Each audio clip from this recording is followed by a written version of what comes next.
Now that we have a good sense of our baseline numbers, we're ready to design our experiment. Here, we'll use our knowledge of seasonality, along with power analysis, to figure out how long we need to run our experiment.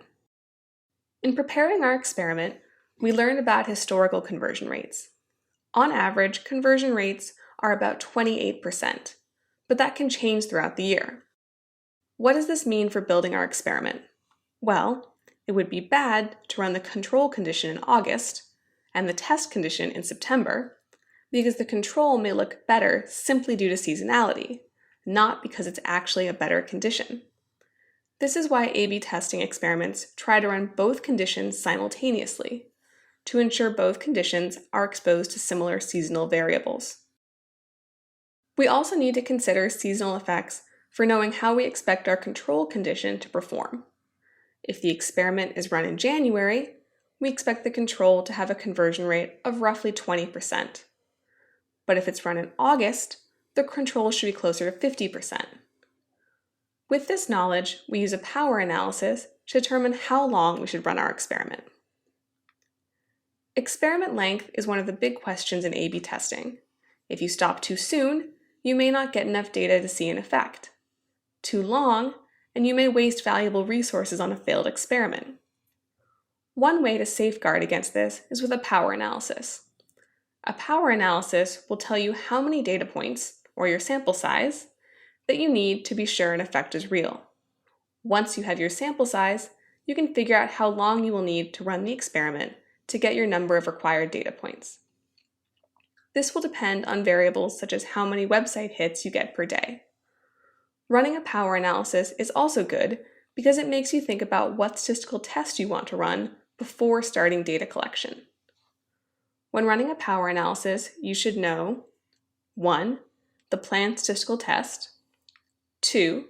The value of the control condition, and 3. The desired or expected value of the test condition. You also need to know 1. The proportion of the data from the test condition, ideally 0.5 or half, 2. The significance threshold or alpha, generally 0.05, and 3. The power, generally 0.8. Terms such as alpha and power should be familiar to you already from DataCamp's course on experimental design. There are several packages you can use to run a power analysis in R. Here, we'll use the power mediation package. The first thing we need to decide is what statistical test we'll be running. Since the value we're collecting is binary, clicked or didn't click, we'll run a logistic regression. To run a power analysis for logistic regression, we'll use the function ssizeLogisticBin. We'll also save the result of our power analysis to a variable total sample size. Now we need to fill in each of the pieces of our equation to get our final sample size.